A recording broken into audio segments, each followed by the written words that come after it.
So finally का Naruto का part 3 आ चुका है। तो गाइज अगर आप लोगों ने इसके पिछले पार्ट्स नहीं देखे हुए तो उनका लिंक डिस्क्रिप्शन में है, आप पहले वो चैप्टर देख ले, तब जाकर आपको ये पार्ट समझ में आएंगे। और ये पार्ट काफी ज्यादा इंपॉर्टेंट है इसके अगले चैप्टर्स को समझने का, इसलिए आप सभी से रिक्वेस्ट है कि आप ये पार्ट पूरा देखें। चलो बिना किसी देरी करते हुए इस वीडियो को शुरू करते हैं। Chapter 15 Naruto meet Orochimaru and Kurama. आगे चैप्टर में हमें नारुतो की अकेडमी को दिखाया जाता है, जहाँ पर नारुतो और टोडो आपस में बातें कर रहे होते हैं। बातें करते करते टोडो नारुतो से पूछता है कि क्या तुम नारुतो ऐसे शिनोबी के बारे में जानते हो जो मरने के बाद भी दोबारा जिंदा हो गया हो। टोडो की बातों से आपको पता चल ही गया होगा कि ये किसके बारे में बात कर रहा है। हाँ, हमारे लॉर्ड ओरोचिमारू की। नारुतो इसे कहता है कि क्या सच में ऐसा इंसान हमारे विलेज में ही है। टोडो इसे बताता है कि मैं श्योर तो नहीं हूँ, लेकिन मैंने ये सुना हुआ कि कोनवा के पहाड़ों के पीछे उस शिनोबी की एक सीक्रेट लैब है, जहाँ पर वो ज्यादातर अपना टाइम स्पेंड करता है। टोडो की बातों को सुनकर नारुतो के मन में उस शिनोबी को जानने की क्यूरियोसिटी जागने लगती है। इसने ठान लिया था कि वो उस शिनोबी को देख कर ही रहेगा। फिर अकेडमी के खत्म होने के बाद नारुतो अकेले कोनवा के पहाड़ों के पीछे उस शिनोबी की लैब को ढूंढने लगता है। काफी देर ढूंढने के बाद नारुतो उन पहाड़ों के बीच में उसे एक गुफा नजर आती है। नारुतो बिना किसी डर के उस गुफा के अंदर चले जाता है। गुफा में काफी ज्यादा अंधेरा था। नारुतो गुफा में चलते हुए उसी शिनोबी के बारे में ही सोच रहा था।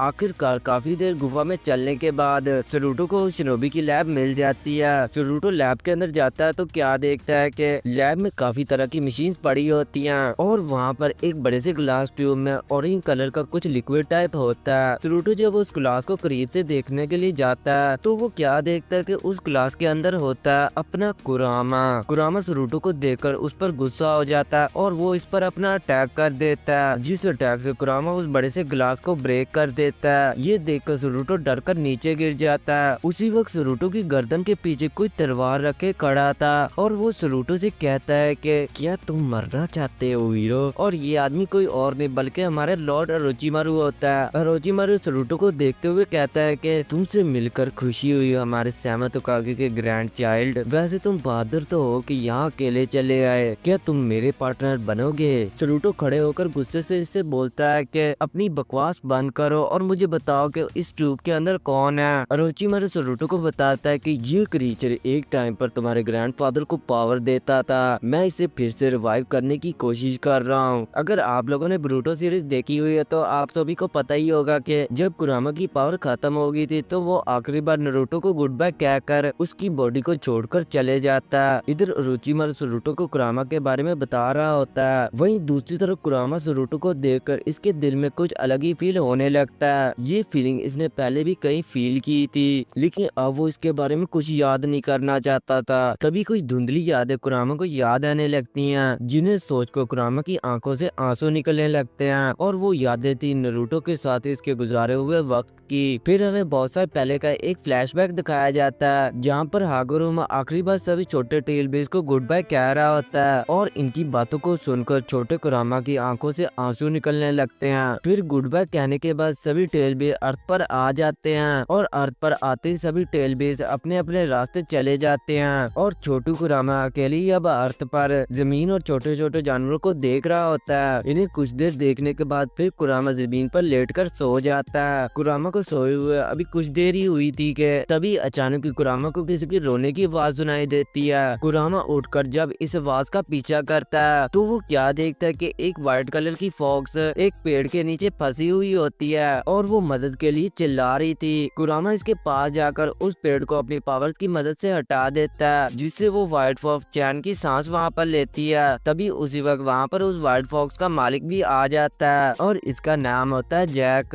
अब कोई ये नहीं कहेगा कि ये हाशिराम है। इस इंसान की असल हकीकत हमें आगे पता चलेगी कि ये असल में कैसा है। फिलहाल इसके आते जैक अपनी फॉक्स को बचाने के लिए कुरामा को थैंक यू कहता है और बोलता है कि क्या मैं तुम्हारी कुछ मदद कर सकता हूँ। कुरामा बोलता है कि बस मुझे अकेला छोड़ दो। ये सुनते जैक इसे ठीक है कहकर वहाँ से अपनी फॉक्स को लेकर जाने लगता है। कुरामा बस इन्हें जाते हुए देख रहा होता है। तभी वो व्हाइट फॉक्स पीछे मुड़कर कुरामा को मुस्कुरा कर देखती है, जिससे हमारा कुरामा ब्लश करने लगता है। फिर इनके जाने के बाद कुरामा फिर से नीचे जमीन पर लेटकर उसी फॉक्स को याद करते हुए सो जाता है। फिर इसी तरह दिन गुजरते रहते हैं और एक दिन जब कुरामा सोकर उठता है तो वो अपने पास काफी ज्यादा फ्रूट्स को देखता है और इसके पास खड़ा होता है जैक। और जैक कुरामा से कहता है कि उठ गए तुम, मैं तुम्हारे लिए कुछ फ्रूट्स लेकर आया हूँ। जैक के साथ वो व्हाइट फॉक्स भी आई होती है। फिर जैक कुरामा के पास बैठकर इससे पूछने लगता है कि तुम खाते क्यों नहीं, क्या तुम्हें ये अच्छे नहीं लगे। इस पर कुरामा इसे कहता है कि मैं कोई आम क्रीचर नहीं हूँ, मैं खाने के बगैर रह सकता हूँ। ये सुनते ही जैक कहता है कि वो तो मैं तुम्हें देखते ही समझ गया था।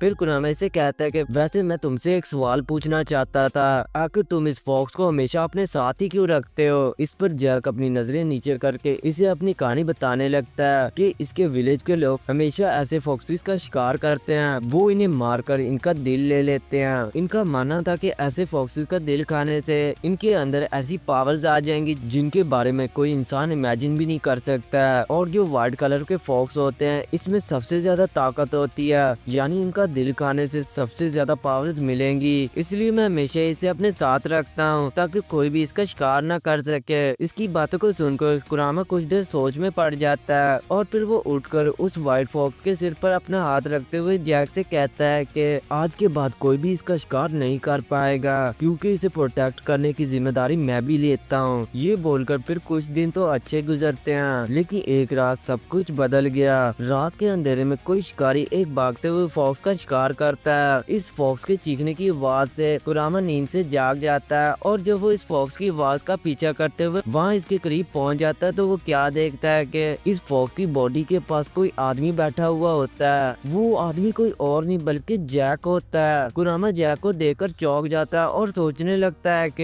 ये यहाँ पर क्या कर रहा है, क्या ये भी तो फॉक्सेस का शिकार नहीं करता है। कुरामा ऐसा सोच ही रहा होता है तभी इस पर कोई तीर से अटैक कर देता है और ये अटैकर जैक ही होता है। तो आखिर तुम्हें सब कुछ पता चल ही गया। कुरामा से पूछने लगता है कि तुम आखिर ऐसा क्यों कर रहे हो, तुम तो इन्हें प्रोटेक्ट करते थे ना। इस पर जैक कहता है कि मैंने तुम्हें बताया था ना कि फॉक्सेस के दिल खाने से पावर्स मिलती हैं और मुझे वही पावर्स चाहिए। और वो व्हाइट फॉक्स, हाँ मैंने उसका ध्यान रखा, लेकिन किस लिए, ताकि बाद में मैं उसका दिल निकाल सकूं। तो तुम्हारा ये प्लान था? हाँ बिल्कुल, और अगर तुम भी मेरे सामने आओगे तो मैं तुम्हें भी नहीं छोड़ूंगा। ये कहकर जैक फिर से कुरामा पर तीर से अटैक कर देता है और जब वो तीर कुरामा को लगने ही वाला होता है तभी कुरामा के सामने कोई आ जाता है और इसने वो तीर खुद पर ले लिया। ये कोई और नहीं वही व्हाइट फॉक्स होती है जिसने कुरामा को बचाने के लिए अपनी जान दे दी थी। कुरामा ये देखकर शॉक रह जाता है। फिर वो इस व्हाइट फॉक्स के साथ गुजारे हुए वक्त को याद करने लगता है। वहीं दूसरी तरफ जैक इस व्हाइट फॉक्स के दिल को निकाल कर खा लेता है, जिसे वो एक बड़े से व्हाइट मॉन्स्टर में बदल जाता है। ये सब देखकर कुरामा की आंखों से आंसू निकलने लगते हैं और वो बिल्कुल ही गुस्से से पागल हो जाता है और अपने एक ही हाथ से उस मॉन्स्टर को मार देता है। फिर कुरामा एक बड़े से नाइन टेल फॉक्स में ट्रांसफॉर्म हो जाता है और अपने आसपास के जंगल को डिस्ट्रॉय करने लगता है। गुस्सा शांत होने के बाद कुरामा रोने लगता है और फिर से वो उस व्हाइट फॉक्स के साथ गुजारे हुए वक्त को याद करने लगता है। फिर काफी साल गुजर जाने के बाद एक दिन मादरा गुस्से से भरे नाइन टेल फॉक्स कुरामा को मैनिपुलेट करके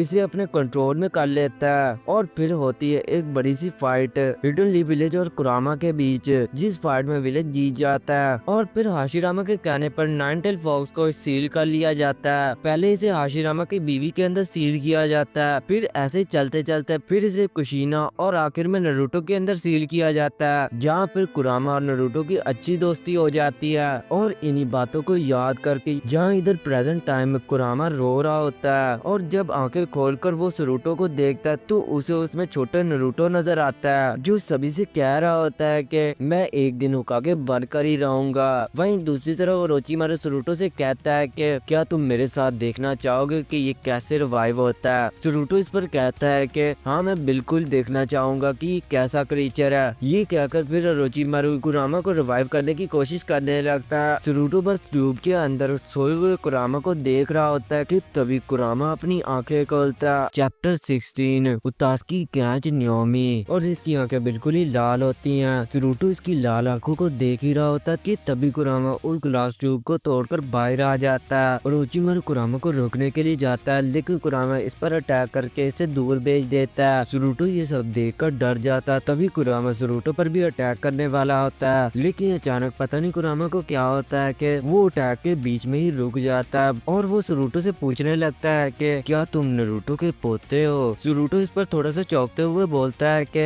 हाँ मैं उसका पोता हूँ, लेकिन आखिर तुम्हें कैसे पता। नारुतो की बात सुनकर कुरामा रोने लगता। फिर कुरामा नारुतो के साथ इसके गुजारे हुए पलों के बारे में नारुतो को बताने लगता कि कैसे वो पहले भटक गया था, लेकिन बाद में इसके ग्रैंडफादर ने इसे सीधा रास्ता दिखाया। और अपने ग्रैंडफादर की इन्हीं बातों को सुनकर नारुतो के लिए अपने ग्रैंडफादर की इज्जत और भी ज्यादा बढ़ जाती है। नारुतो के बारे में सुनने के बाद फिर नारुतो कुरामा को तास्की के बारे में बताता है और इनसे लड़ने के लिए कुरामा से मदद की रिक्वेस्ट करता है, जिसके लिए फौरन ही कुरामा मान जाता है और फिर वो दोनों एक दूसरे के गले लग जाते हैं। कुरामा नारुतो के साथ जुड़ने के लिए भी तैयार हो जाता है और जब कुरामा नारुतो के साथ जुड़ता है तो नारुतो के अंदर कुरामा की पावर्स आ जाती हैं। इसके बाद सीन चेंज होता है और हमें नाओमी को दिखाया जाता है जो तास्की पर छुपकर नजर रख रही थी। अगर आप लोगों को याद हो तो चैप्टर 14 में नाओमी उजुमा की फैमिली का घर छोड़ देती है ताकि वो पता लगा सके कि शुभु तास्की कौन है और बाकी तास्की अब क्या प्लान बना रहे हैं। और इन्हीं सभी चीजों को जानने के लिए नाओमी यहाँ छुपकर तास्की पर नजर रख रही होती है, लेकिन तभी कोई तास्की नाओमी को देख लेता है और इस पर अटैक करके इसे पकड़ लेता है। इधर अर्थ पर मोमोकिशी को पता चल जाता है कि नाओमी तास्की के हाथ लग चुकी है। दरअसल पास्ट में जब नाओमी तास्की के बारे में पता लगाने जा ही रही होती है, तभी जाने से पहले ब्रूटो नाओमी को एक डिवाइस देता है, जिस डिवाइस की मदद से मोमोकिशी को नाओमी के बारे में पता चलता रहेगा कि आखिर नाओमी किस हालत में है। और यहाँ प्रेजेंट टाइम में मोमोकिशी नाओमी के पकड़े जाने की खबर ब्रूटो को भी बता देता है, जिसे सुनकर ब्रूटो भी नाओमी के लिए काफी ज्यादा परेशान हो जाता है कि पता नहीं अब वो नाओमी के साथ क्या करेंगे। वहीं दूसरी तरफ हमें नारुतो को दिखाया जाता है जो अब कुरामा के साथ जुड़ने के बाद वो फिर ओरोचिमारू से गुड बाय कहकर इसकी लैब से जाने लगता है। ओरोचिमारू नारुतो को जाते वक्त भी कहता है कि अगर तुम चाहो तो यहाँ पर रुक सकते हो, मैं तुम्हें बड़ी प्यार से ट्रेनिंग दूंगा। ओरोचिमारू की ऐसी बातों को सुनकर नारुतो घबरा जाता है और वो ओरोचिमारू को मना करके फौरन वहाँ से भाग जाता है। भागकर नारुतो अपने ट्रेनिंग ग्राउंड की तरफ जाने लगता है कि वहाँ पर वो अपनी नई पावर्स की ट्रेनिंग कर सके। और ट्रेनिंग ग्राउंड पर पहुँचने के बाद वो ब्रूटो को देखता है जो वहाँ पर नाओमी के लिए परेशान बैठा था। नारुतो बड़ी खुशी से ब्रूटो को अपनी पूरी स्टोरी सुनाता है कि कैसे वो ओरोचिमारू और कुरामा से मिला और अब कुरामा के साथ जुड़ने के बाद इसके अंदर काफी नई ताकतें आ गई हैं। नारुतो अपनी नई ताकतें ब्रूटो को भी दिखाता है, जिसे देखकर ब्रूटो नारुतो के सामने तो काफी ज्यादा खुश होता है, लेकिन अंदर से वो काफी ज्यादा दुखी था नाओमी के लिए। वो किसी भी कीमत पर नाओमी को बचाना चाहता था। ब्रूटो पहले तो सोचता है कि वो इसके बारे में सभी को बता देगा, लेकिन फिर वो ये सोचकर किसी को नहीं बताता है कि इससे सब परेशान हो जाएंगे।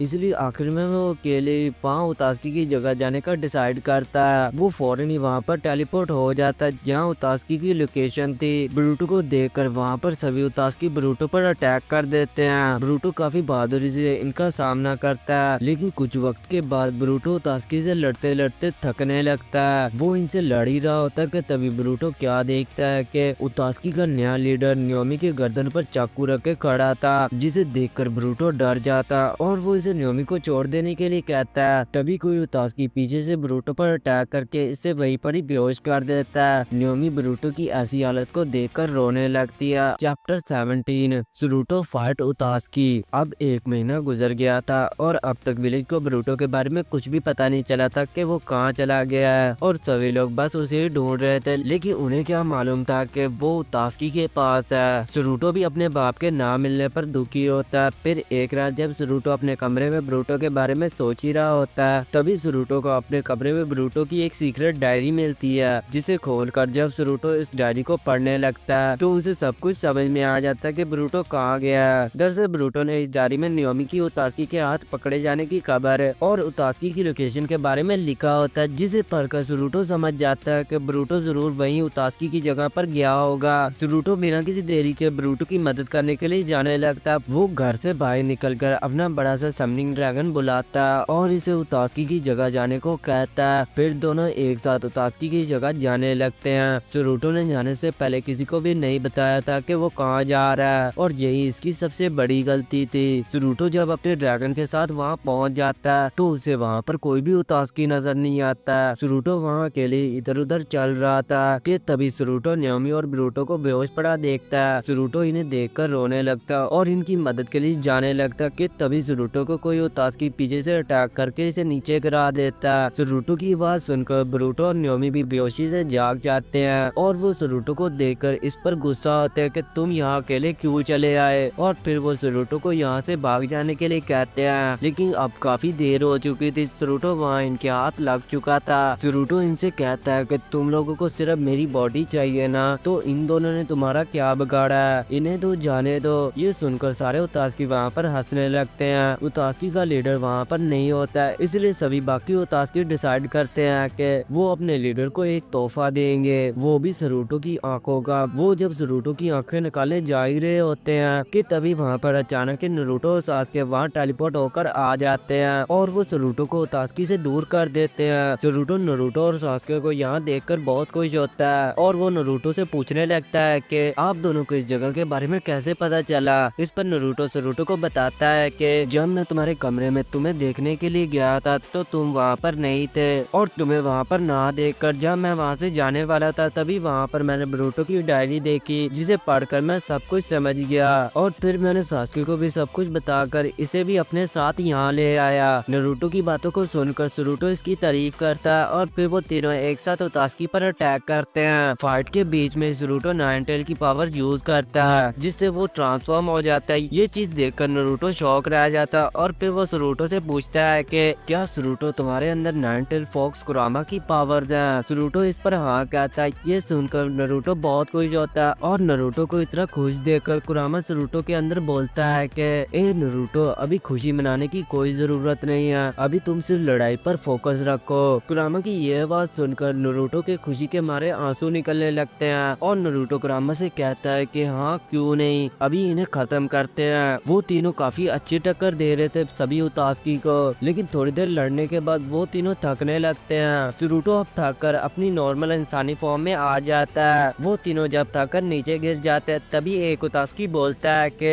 अब तुम लोगों को कौन बचाएगा। जब वो उतास्की इन पर अपना आखिरी अटैक करने ही वाले होते हैं कि तभी सरूटो की जोगिन वाली आंख तेजी से चमकने लगती है और उसी वक्त सरूटो के अंदर आ जाता है गॉड ऑफ उतास्की, शुभु उतास्की। और शुभु उतास्की को सरूटो के अंदर देखकर सभी उतास्की इससे डर कर पीछे हटने लगते हैं। नारुतो और सासुके भी घबरा जाते हैं। तभी फिर सरूटो के अंदर शुभु उतास्की वहाँ पर सभी उतास्की को एक एक करके मारने लगता है और सभी उतास्की को मारने के बाद सरूटो के अंदर शुभु उतास्की वहाँ पर सभी लोगों से बोलता है कि मैं हूँ शुभु उतास्की और आज के बाद मैं तुम लोगों को प्रोटेक्ट करूंगा। ये कहकर शुभु उतास्की सरूटो की बॉडी छोड़कर चले जाता है, जिसके जाने के बाद सरूटो बेहोश होकर नीचे गिर जाता है और जब वो अपनी आंखें खोलता है तो वो खुद को एक हॉस्पिटल की बेड पर लेटे हुए पाता है और सभी लोग इसके साथ ही थे, यहाँ तक कि न्योमी भी। सरूटो की मॉम सरदार सरूटो को डांटने लगती है कि तुम वहाँ अकेले क्यों चले गए, अगर कुछ हो जाता तो। ये कहकर सरदार रोने लगती है और सरूटो अपनी मॉम को समझाने लगता है कि वो फिर ऐसा कभी कुछ नहीं करेगा। ये कहते ही वहाँ पर सभी लोग सरूटो के गले लग जाते हैं और फिर सीन चेंज होता है और हमें दिखाया जाता है उतास्की के लीडर को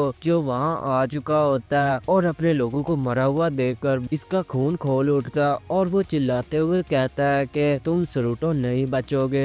चैप्टर 18 सरूटो मीट कुवारी। तो चैप्टर के स्टार्टिंग में हमें उसी कल्ट मेंबर को दिखाया जाता है जिससे 14 चैप्टर में वो कुवारी के जन्म के वक्त उसे लेकर भागी थी। अगर आप लोगों ने वो चैप्टर नहीं देखा हुआ तो आप ऊपर आई बटन पर क्लिक करके उसे देख सकते हैं। वो अपने कल्ट के दूसरे मेंबर से बोलती है कि मैं उस बच्ची की आंखें लेने में नाकाम रही। लड़की की इतना कहते ही हमें फिर उस दूसरे मेंबर को दिखाया जाता है जो वही लड़का होता है जिस वक्त जब न्योमी को कुछ लोग किडनैप करके लेकर जा रहे थे तो ये लड़का भी उन लोगों में शामिल था, जिसे बाद में सरूटो फाइट में हरा देता। वो लड़की से कहता है कि फिक्र मत करो, मेरे पास एक नया प्लान है। ये बोलकर फिर सीन चेंज हो जाता है और हमें एक हॉस्पिटल को दिखाया जाता है जहाँ कावाकी और हिमावारी अपनी नई बच्ची को देख रहे होते हैं और इनके पास ही खड़ा होता है अपना बरूटो जो वहाँ पर मुस्कुरा रहा होता है। तभी उस हॉस्पिटल के कमरे में एंटर होता है अपना छोटा सा सरूटो जो यहाँ अपनी छोटी कजन कुवारी से मिलने के लिए आया होता है और कुवारी को खुश देखकर वो भी हल्की सी स्माइल करता है। फिर सरूटो कुवारी को अपने हाथों में उठा लेता है और इसी तरह ही वक्त गुजरता रहता है और दोनों इसी तरह ही एक साथ एक दूसरे से खेलते हुए बड़े होते हैं। और फिर एक दिन जब सरूटो अकेले अपने ट्रेनिंग ग्राउंड में ट्रेनिंग करने जा ही रहा होता है कि तभी कुवारी भी सरूटो के साथ जाना चाहती थी। सरूटो भी कुवारी को अपने साथ ले जाने के लिए मान जाता है। फिर दोनों वहाँ पर ट्रेनिंग ग्राउंड में एक साथ ट्रेनिंग करते हैं। सरूटो जब कुवारी को निंजा ब्लेड पकड़ना सिखा ही रहा होता है कि तभी एक मक्खी उनके पास से गुजरती है जो किसी और की नहीं बल्कि उसी काले नकाबपोश मेंबर की होती होती है जिसे हमने थोड़ी देर पहले देखा था, और अपनी मक्खी की मदद से उस मेंबर को सरूटो और कुवारी के बारे में सब कुछ पता चल जाता है और फिर वो ये सारी इंफॉर्मेशन अपने लीडर को बताता है, जिसे सुनकर वो लीडर कहता है कि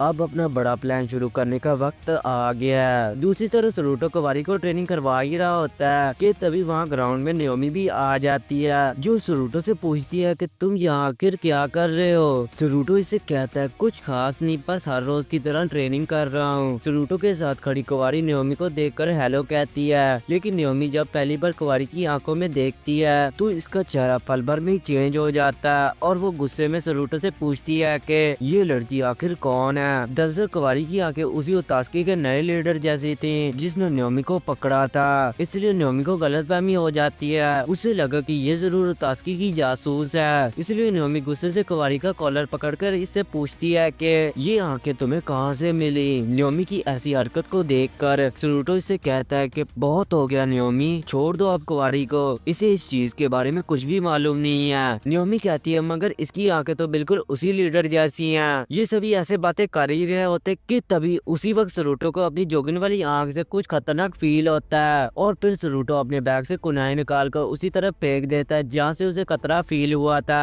और वो कुनाई उसी कल्ट मेंबर की मक्खी को जाकर लगती है। कुनाई के लगते ही वो मक्खी वहीं पर ही मार जाती है। ये देखकर कुवारी सरूटो से बोलती है कि ये सिर्फ मक्खी ही तो है, आखिर तुम इतना परेशान क्यों हो रहे हो। सरूटो कहता है कि ये कोई आम मक्खी नहीं है। तभी फिर नाओमी अपनी पावर की मदद से मक्खी के अंदर देखती है जिसे उसे इस मक्खी में कुछ ब्लू कलर की रेज शो होती हैं। इस मक्खी को देखकर जब नाओमी अपनी आसपास देखती है तो इसे झाड़ियों के पीछे इसी तरह की एक बड़ी ब्लू रेज शो होती हैं। नाओमी सरूटो को इसी जगह मारने को कहती है और सरूटो भी नाओमी के कहने पर अपनी कुनाई यहीं पर फेंक देता है, लेकिन इससे वो दुश्मन बच जाता है और फिर तभी वो काला नकाबपोश मेंबर इनके सामने आ जाता है। इसे देखकर सरूटो कुवारी के आगे आकर इससे कहता है कि आखिर तुम हमारा पीछा क्यों कर रहे हो। इस पर वो मेंबर कहता है कि तुम्हें ये जानने की कोई जरूरत नहीं है। ये कहकर वो मेंबर इस पर अपना अटैक कर देता है, जिस अटैक से वो सभी बच जाते हैं। फिर सरूटो अपने हाथ में चतुरी बनाकर इससे दुश्मन पर अटैक करता है, लेकिन दुश्मन इससे बचकर गायब हो जाता है। सरूटो अपने आसपास इसी दुश्मन को ढूंढता है मगर इसे वो कहीं पर भी दिखाई नहीं देता।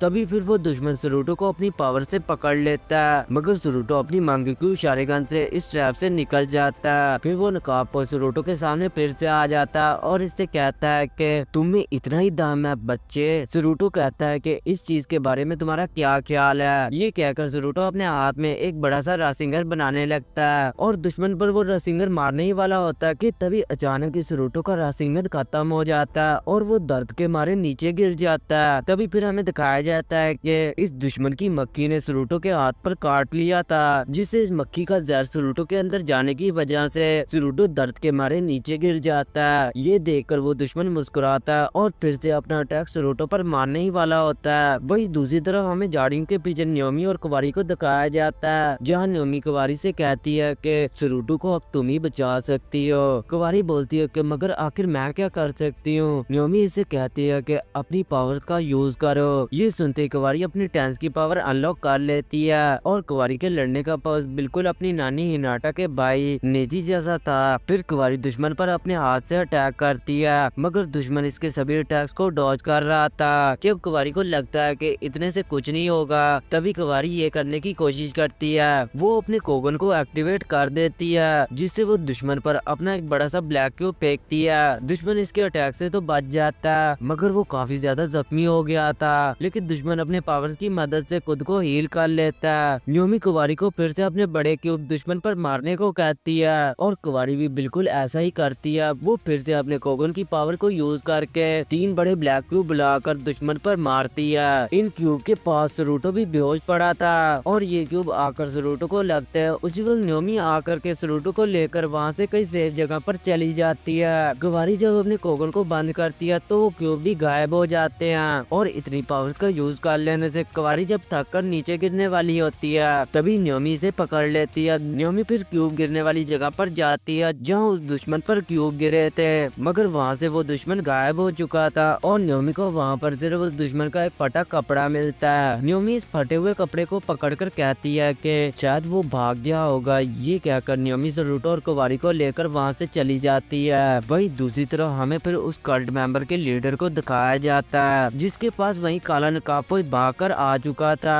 और वो अपने लीडर से मिशन कंप्लीट ना होने पर माफी मांगता है। इस पर वो लीडर कहता है कि कोई बात नहीं, बस तुम उस लड़की पर अब नजर रखो जिसकी आंख पर वो कोगन था। ये कहकर सीन चेंज होता है और हमें अकागे ऑफिस को दिखाया जाता है, जहाँ न्योमी वो कपड़ा शारदा को देती है और शारदा सरूटो और कुवारी को बचाने के लिए न्योमी को थैंक यू कहती है और इसे ऑर्डर देती है कि वो विलेज वालों को बताए कि अगर कोई अनजान आदमी नजर आए तो वो इसे फौरन पकड़ ले। इस पर न्योमी ठीक है कहती है। फिर इसके बाद हमें हॉस्पिटल में सरूटो को दिखाया जाता है जो बिस्तर पर लेटा हुआ था।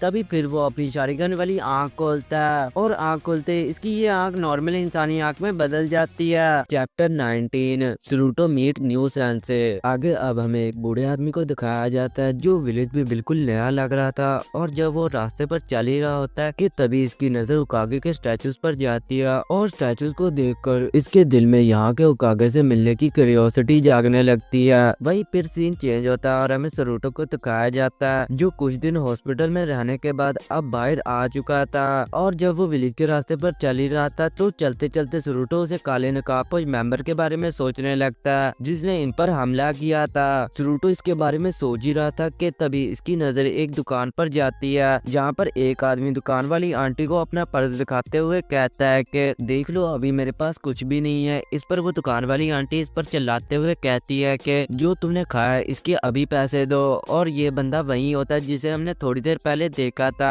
और इस बंदे का नाम होता है काई। काई आंटी से कहता है कि ठीक है मैं बाद में तुम्हें पैसे दे दूंगा, लेकिन आंटी काई की बात नहीं मानती है और गुस्से से इससे कहती है कि पैसे अभी के अभी दो वरना तुम्हारे लिए ये अच्छा नहीं होगा। ये कहकर आंटी पास ही गर्म सूप के प्याले को पकड़कर इसमें सारा सूप काई के मुंह पर फेंक देती है, लेकिन काई से बचकर आंटी से कहता है कि मैंने कहा तो है कि आपको पैसे मैं जरूर दूंगा। सरूटो ये सब कुछ बाहर खड़े देख रहा होता है और वो अपनी शारीगन की मदद से क्या देखता है कि जब आंटी ने काई पर सूप फेंका था तो काई के आगे एक इनविजिबल शील्ड आ गई थी जिसकी वजह से सूप का एक कतरा भी काई के मुंह के ऊपर नहीं गिरा था। सरूटो ये देखकर चौंक जाता और फिर वो काई के सामने आकर आंटी से कहता है कि आंटी इन्हें छोड़ दो ना, मैं इनके पैसे आपको देता हूँ। आंटी सरूटो की बात मान जाती है और आंटी को पैसे मिलते ही काई सरूटो से बिना कुछ बोले ही वहाँ से जाने लगता है और इसे जाता देखकर सरूटो गुस्से से कहता है कि एक तो मैंने इसकी मदद की, बदले में इसने मुझे एक थैंक यू भी नहीं कहा। फिर काई जब सड़क पर चल ही रहा होता है तभी सरूटो इसके सामने आ जाता है और इससे कहता है कि मैंने सब कुछ देखा, उस सूप का एक कतरा भी तुम्हारे चेहरे पर ना गिरना कोई आम बात नहीं थी। मुझे सिखाओ कि आखिर ये सब कुछ तुमने कैसे किया। ये सुनते काई उकागे के स्टैचू के बारे में सोचने लगता और अपने मन में कहता है कि मुझे लगता है कि इस लड़के का उकागे से जरूर कुछ ना कुछ रिश्ता है, इसलिए अगर मैं इस लड़के को सिखाऊं तो मुझे इससे कुछ ना कुछ उकागे की इन्फॉर्मेशन तो जरूर मिल जाएगी। ये सोचकर काई सरूटो से इसे फॉलो करने को कहता है। फिर वो दोनों विलेज के जंगल में पहुंचकर काई से एक बैल दिखाता है और सरूटो से कहता है कि तुम्हें सिखाने से पहले मेरी एक शर्त है। इस बैल को देखकर तुम्हें समझ लगी गई होगी कि मैं तुमसे क्या करवाना चाहता हूँ। सरूटो बोलता है कि हाँ, इस बैल को इस तरह पकड़ना है ना। ये कहकर वो बैल को पकड़ने ही वाला होता है कि तभी काई वहाँ से बैल लेकर भाग जाता और जाते हुए कहता है कि तुम्हें पता होना चाहिए टेस्ट शुरू हो चुका है। ये सुनकर सरूटो फिर से काई की ऐसी हरकत पर गुस्सा होता है। फिर हमें कुछ वक्त बाद दिखाया जाता है कि सरूटो एक बड़े से पेड़ के ऊपर चढ़कर काई को ढूंढ रहा होता है, लेकिन सरूटो को काई कहीं भी नजर नहीं आता। तभी फिर हमें क्या दिखाया जाता है कि काई सरूटो के पीछे ही होता है और सरूटो को देखकर काई अपने मन में कहता है कि ये बच्चा काफी स्मार्ट है कि ये ऊपर से मुझे ढूंढ रहा है, चलो अब वक्त आ गया है इसे हराने का। ये कहकर काई ऊपर से छलांग मारकर सरूटो पर पीछे से अटैक करता है, मगर ये तो सिर्फ सरूटो का एक क्लोन था। काई फिर एक टहनी के साथ लटक कर कहता है कि इस बच्चे को मैंने कम समझ लिया, इसने अपना शैडो क्लोन बनाया हुआ था। काई ये सब कुछ सोच ही रहा था कि तभी सरूटो इसके ऊपर अपनी चिदोरी से अटैक करता है और ये चिदोरी काई को लगने वाली होती है कि उसी वक्त वो अपना हाथ पेड़ की टहनी से छोड़कर नीचे आ जाता है। सरूटो भी जब नीचे आ जाता है तो काई से चिढ़ते हुए कहता है कि तुम्हें थोड़ी और कोशिश करनी चाहिए बच्चे।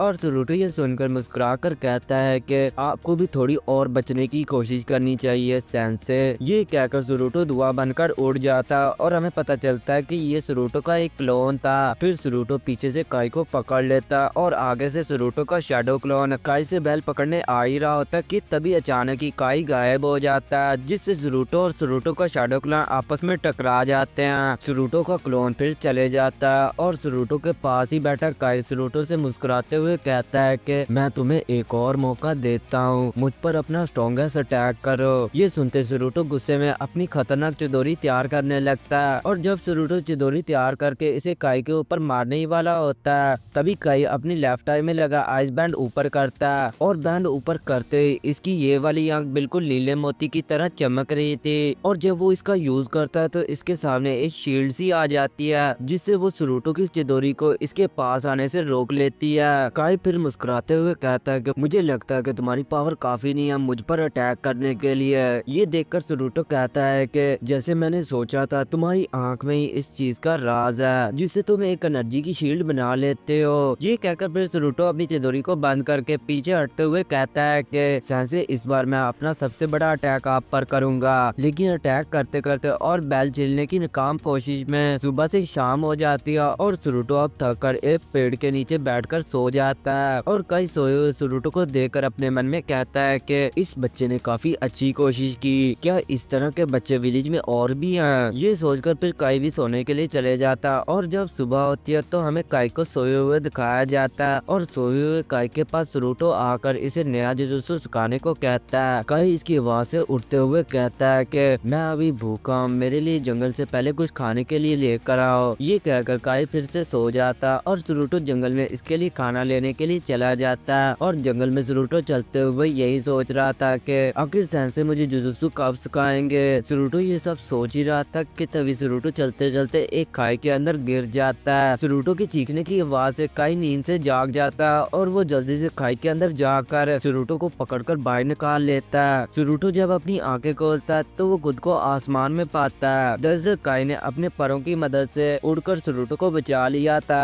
काई से कहता है कि तुम थोड़े से पागल भी हो। फिर जब काई सरूटो को नीचे उतार देता है तो सरूटो काई से रिक्वेस्ट करने लगता है कि सेंसे जुजुत्सु के बारे में मुझे भी सिखाएं। सरूटो की इतनी रिक्वेस्ट पर काई भी सरूटो को जुजुत्सु सिखाने के लिए मान जाता है। काई सरूटो से पूछता है कि क्या तुम सेज मोड में जा सकते हो। सरूटो इस पर यस कहता है। ये सुनते ही काई सरूटो को बताता है कि बिना कोई जानवर में बदले तुम्हें सेज मोड को मास्टर करना होगा और अपनी पावर पर फोकस करके तुम्हें ये चीज करनी होगी, बिल्कुल इसी तरह जैसे मैंने अपने हाथ को अभी बदला। सरूटो अपने सेंसे की बात सुनकर कहता है कि ठीक है सेंसे, मैं कोशिश करता हूँ। ये कहकर सरूटो एक जगह अपनी पावर पर फोकस करने लगता है और सरूटो को इतनी जल्दी सेज मोड में जाता देखकर काई अपने मन में कहता है कि ये तो काफी जल्दी सेज मोड में चला गया। फिर थोड़ी देर और फोकस करने के बाद सरूटो के पीठ के पीछे छोटे से ड्रैगन पर निकल आते हैं। ये देखकर काई सरूटो को इसी तरह फोकस करने को कहता है। फिर थोड़ी देर और बाद सरूटो अपनी आंखें खोलता है और सरूटो की जो चारीगन वाली आंख होती है वो बिल्कुल ही नीली हो चुकी थी और फिर सरूटो के पर भी बड़े हो जाते हैं, जिसे देखकर सरूटो खुशी के मारे उड़ने लगता है और सरूटो को इस तरह देखकर काई भी शौक होता है, लेकिन फिर वो मुस्कुराने लगता है। फिर काई सरूटो से कहता है कि ठीक है चलो अब कुछ खाना लेने चलते हैं। लेकिन दूसरी तरफ सरूटो तो काई की बात को इग्नोर करके बस इसे सेंसे सेंसे चला रहा होता है और सरूटो के बार बार सेंसे चलाने से काई इरिटेट हो जाता है और फिर वो सरूटो को डांटने लगता है कि अब बस भी कर जाओ। चैप्टर 20 सरूटो लास्ट मीट काई। आगे खाना खाने के बाद जब सरूटो और काई कार जा रहे होते तभी रास्ते में काई सरूटो से कहता है कि